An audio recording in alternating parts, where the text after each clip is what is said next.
Vijo ir pavijo. Tai būtų galima apibūdinti Plasta sostinės A lygos mažojo finalo susitikimą tarp VGTU ir Ferimsta krepšinio klubų. Abi komandos mažajame finale kovoti neplanavo. Tačiau VGTU pralaimėjusi Mykolo Riomerio universiteto komandai porą taškų ir Ferimsta Tegros komandai pusfinalyje nusileidusi vos 1 tašku, gegužės 9-ąją stojo į mūšį dėl bronzos medalių. Kaip ir buvo prognozuota, pirmoji rungtynių pusė nebuvo rezultatyvi. Klampi gynyba neleido abiejoms komandoms surinkti net po 30 taškų. Iki didžiosios pertraukos VGTU turėjo trapų 3 taškų pranašumą. Rungtynėms sustojus ties rezultatu 26-29. Antrąją mačo dalį užtikrintai pradėjo VGTU krepšininkai tritaškių metimu. Tačiau praėjus vos 2 minutėms Ferimsta sumažino atotrūkį 31-33, o 6-ąją kėlinio minutę iki minimalios VGTU persvaros. Kėlinys vyko taškas į tašką, tačiau VGTU ekipa vis tiek išliko priekyje. Nors po taiklaus Ugniaus Lunecko metimo Ferimsta ir buvo persvėrusi rezultatą 43-42.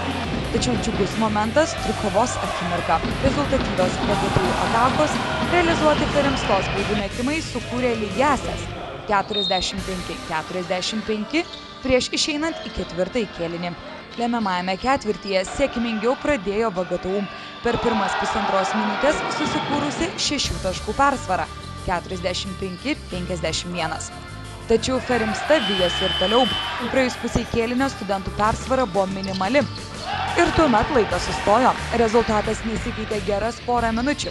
Tačiau Ferimsta susiėmė ir likus 3 minutėms pirmą kartą įgijo persvarą šiame kėlinyje 56-55.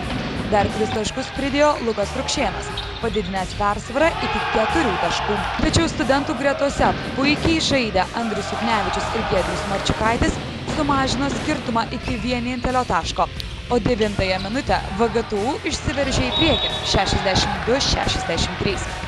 Likus 10 sekundžių Eduardas Rogačiovas realizavo 2 Ferimstos baudos metimus.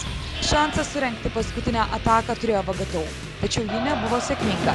Ir Ferimstos ekipa rezultatu 64-63 laimėjo sostinės Plasta A lygos bronzos medalius. Daugiausia taškų Ferimstos ekipai sumetė Eduardas Rogačiovas ir Mantas Kibilkis po 11 akių. VGTU komandoje pasižymėjo jau minėti Andrius Juknevičius 15 ir Giedrius Marčiukaitis, sumetęs 12 taškų. Pamačiau vyrus, nusiteikę, linksmi, matau, pamiršau viską, tai supratau, kad viskas jau yra praeiti, gyvenam jau šeštadienį ir jau to, kaip sakyt, net negalvojau, kad neturėjau minčių, kad, kaip sakyt, nebus nusiteikę ar psichologiškai palūžę ar dar kažkas. Pergalės priežastis įvardėjo Ferimstos treneris Renatas Kurilionukas. O kas suteikė sparnus naudingiausiam komandos žaidėjui Eduardui Rogačiovui? Paskutinė minutė kažkaip tie metimai sukrito, o šiaip tai net nežinau, kas daros. Visas finalo ketvirtas atrodo toks prastas kaip savo. Bet šiaip svarbiausia, kad laimėjo komanda.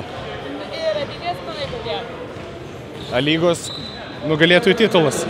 Prognozavo tik šį sezoną A lygoje debiutavusi 3-osios vietos laimėtoja Ferimstos komanda. Ir atrodo, vyrai nusiteikę užtikrintai.